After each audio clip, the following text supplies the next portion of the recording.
बिस्मिल्लाहिर्रहमानिर्रहीम। अस्सलाम वालेकुम दोस्तों, कैसे हैं आप? ठीक होंगे उम्मीद है।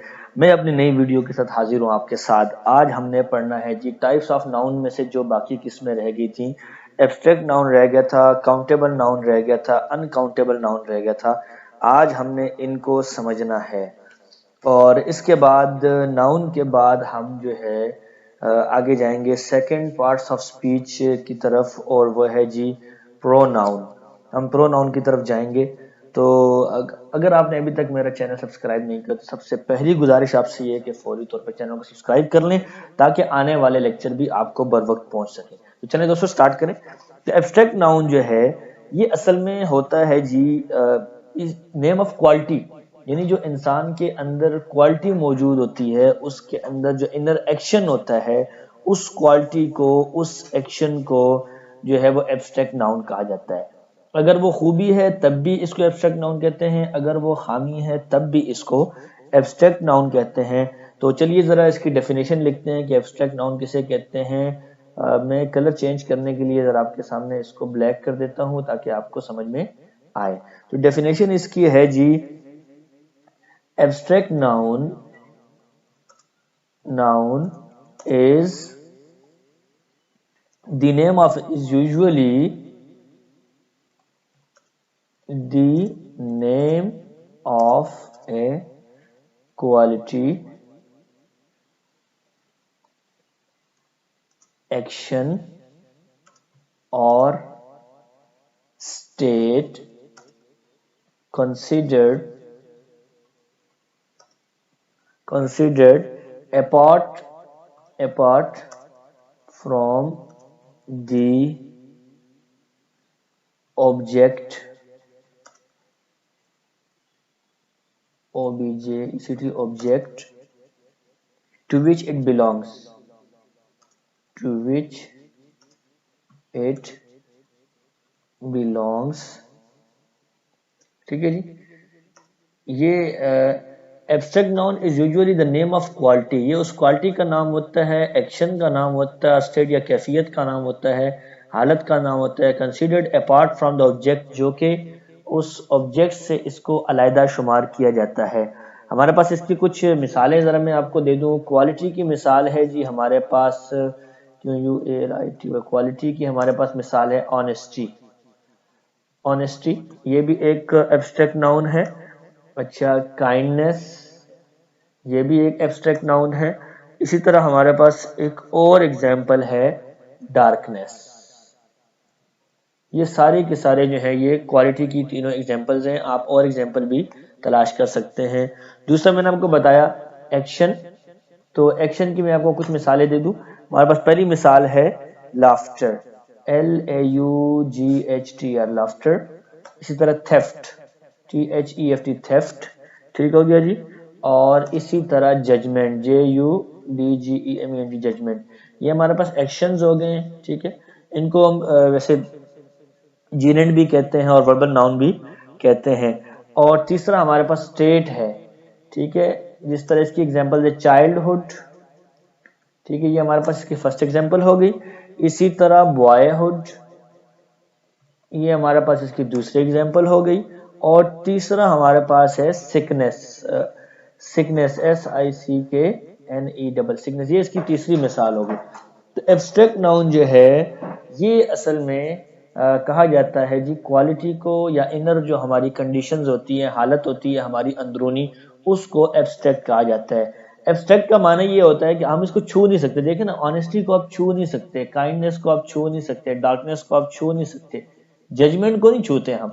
अगर कोई आदमी कह रहा है कि वो असल में पेपर को छू रहे होते हैं। जजमेंट एक ना नजर आने वाली चीज है।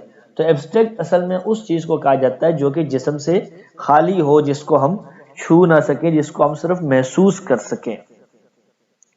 और ये जो एब्स्ट्रैक्ट नाउन है ये एडजेक्टिव से भी बनाए जाते हैं, ये वर्ब से भी बनाए जाते हैं, और ये कॉमन नाउन से भी बनाए जाते हैं।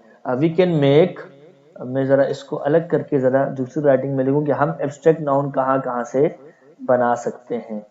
We can make abstract noun from adjective, ठीक है, एडजेक्टिव से बना सकते हैं। इसी तरह हम बना सकते हैं इसको वर्ब से, verbs and common noun. Common noun जो होते हैं उससे भी हम बना सकते हैं। ऊपर की एग्जांपल्स को आप देख लें, ठीक है। ये ऑनेस्टी, ये एडजेक्टिव से बना है। ऑनेस्ट है तो ऑनेस्ट के आखिर में वाई लगाया तो ऑनेस्टी बन गया, ठीक है। काइंडनेस जो है ये भी इस तरह, काइंड है, एडजेक्टिव है, लेकिन आखिर में NESS लगा दिया तो ये बन गया काइंडनेस, ठीक है। तो इसी तरह हम इसको बना सकते हैं जी, वर्ब से भी बना सकते हैं, ठीक है। तो ये जो है वो इसी तरह हम इसको बना सकते हैं कॉमन नाउन से भी। ये बॉयहुड को आप देख लें, चाइल्डहुड को देख लें, सिकनेस को देख लें, ये तीनों की तीनों जो है ये कॉमन नाउन है और इनसे ये बनाए गए हैं। अच्छा, वर्ब की मैं जरा एक आपको एग्जांपल दे दूं। वर्ब से जो हम बनाते हैं उसकी एक एग्जांपल जरा मैं आपको दे दूं ताकि आपको क्लियर हो जाए। वर्ब से मैंने बनाया जी ओबीडियंस। हमारे पास एक नाउन है जी ओबीडियंस। तो OBEDIENC, ओबीडियंस, ये असल में बना है फ्रॉम ओबे। अब ये जो ओबे है ये देखें ये वर्ब है, ठीक है। और हमने ओबे से ओबीडियंस ये बनाया है, हमने एब्स्ट्रैक्ट नाउन बनाया है। तो ये हमने जो दोस्तों एब्स्ट्रैक्ट नाउन को समझ लिया, उम्मीद है कि आपको समझ में आ गई है। और अब जरा हम इसकी आखिरी तकसीम की तरफ चलते हैं, आखिरी क्लासिफिकेशन की तरफ चलते हैं, और वो है काउंटेबल नाउन और अनकाउंटेबल नाउन। इसके साथ हमारा एक और रह जाएगा मटेरियल नाउन हमारा रह जाएगा, उसको भी मैं इजी करके आपके सामने एक्सप्लेन कर ही देता हूँ इसी वीडियो में। उसके लिए क्या हम अलग सी वीडियो बनाएंगे, ठीक है जी, समझ में आ गई। अच्छा, अब आ जाए जी काउंटेबल नाउन और अनकाउंटेबल नाउन्स, ठीक है। ये इसके नाम से ही आपको समझ में आ रहा है कि काउंटेबल का मतलब जिसको हम काउंट कर सकें, और अनकाउंटेबल का मतलब जिसको हम काउंट ना कर सकें। तो जाहिर है कि वो अनकाउंटेबल है। जिसको हम गिन सकते हैं वो काउंटेबल है, और जिसको हम नहीं गिन सकते वो अनकाउंटेबल है। तो काउंटेबल नाउन, ये जरा हम इसकी डेफिनेशन अगर आसान अल्फाज में लिखना चाहें तो भी लिखेंगे, countable nouns are the names of countable noun are the names of objects, people, etc.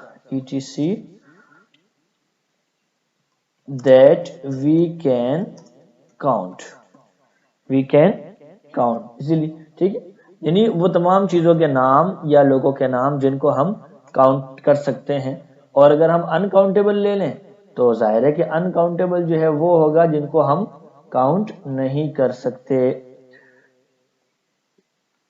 इसकी एग्जांपल मैं आपको देता हूं काउंटेबल की। इसकी एग्जांपल है जी, हमारे पास बुक है, हमारे पास बॉय है, हमारे पास स्कूल है, ठीक है जी, हमारे पास चेयर्स। ये इन तमाम को हम काउंट कर सकते हैं, we can count all these. तो ये इसलिए काउंटेबल है। और अनकाउंटेबल वो हैं जिनको हम काउंट नहीं कर सकते। तो आप यही डेफिनेशन लिख दें बेशक, या आप सिर्फ इसमें से जो है वो हम आपको करेक्शन करके देते हैं कि इसकी डेफिनेशन क्या बनेगी। Countable nouns are the name of things, ठीक है, are the name of things that we can not count. इसकी एग्जांपल हमारे पास कौन सी है जी? एग्जांपल जिसकी हैं जी, एग्जांपल्स इसके हमारे पास एग्जांपल्स हैं मिल्क, ठीक है ना। दूध को काउंट तो नहीं कर सकते ना, उसके जर्रात जो हैं दूध के, उनको हम काउंट नहीं कर सकते हैं। ऑयल को हम काउंट नहीं कर सकते हैं। शुगर है, शुगर को हम काउंट नहीं कर सकते हैं, ठीक है जी। इसी तरह ऑनेस्टी है, इसको भी हम काउंट नहीं कर सकते हैं। इसी तरह हमारे पास जो है वो राइस ले लें आप, ठीक है, साल्ट आप ले लें, सोइल ले लें, ये तमाम ऐसी चीजें जिनको हम काउंट नहीं कर सकते हैं। तो काउंटेबल नाउन वो हुआ कि जिनको हम काउंट कर सकते हैं, और अनकाउंटेबल नाउन वो हुआ जिनको हम काउंट नहीं कर सकते।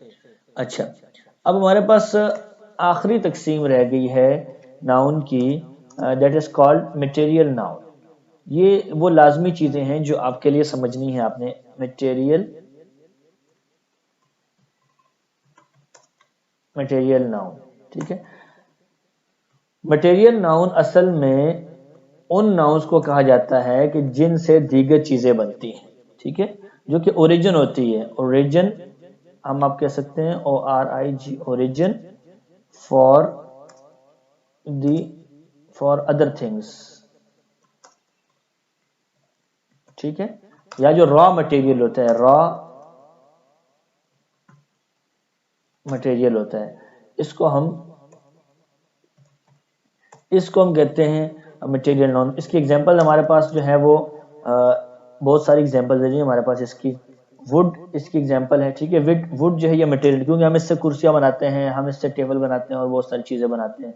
इस तरह सॉइल जो है ये भी मटेरियल नाउन है, हम इससे बहुत सारी चीजें बना सकते हैं, ईंट बनाते हैं। आयरन ले लें आप, आयरन भी मटेरियल नाउन है। तो इस तरह की जितनी चीजें हैं जो कि दूसरी चीजों के लिए बुनियाद बनती हैं, जिनसे हम दूसरी चीजें बनाते हैं, तो ये है जी मटेरियल नाउन। तो उम्मीद है कि आपको ये तीनों किस्में समझ में आ गई हैं और आपने हमारा चैनल भी सब्सक्राइब कर लिया है।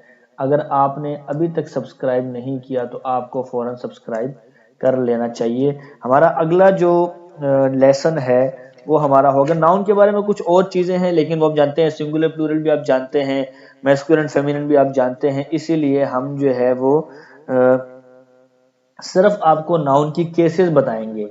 अपने कल के लेक्चर में हम आपको बताएंगे नाउन की केसेस ऑफ नाउन, ठीक हो गया जी। ये हम आपको बताएंगे और ये बहुत ही अहम है, ये केसेस ऑफ नाउन। इसको आपने समझना है लाजमी तौर पे, क्योंकि ये आपको काम आएगा। तो अगर आप केसेस ऑफ नाउन को समझना चाहते हैं तो हमारी कल की वीडियो को लाजमी देखिएगा। बहुत शुक्रिया, उम्मीद है कि आपको समझ में आ गई है। हमारे चैनल को सब्सक्राइब कर लें, हमारी वीडियोस को लाइक कीजिए, अपने सर्कल में शेयर कीजिए और अपनी तरह और दोस्तों को भी सीखने के मौके फराहम कीजिए। बहुत शुक्रिया। अस्सलाम वालेकुम।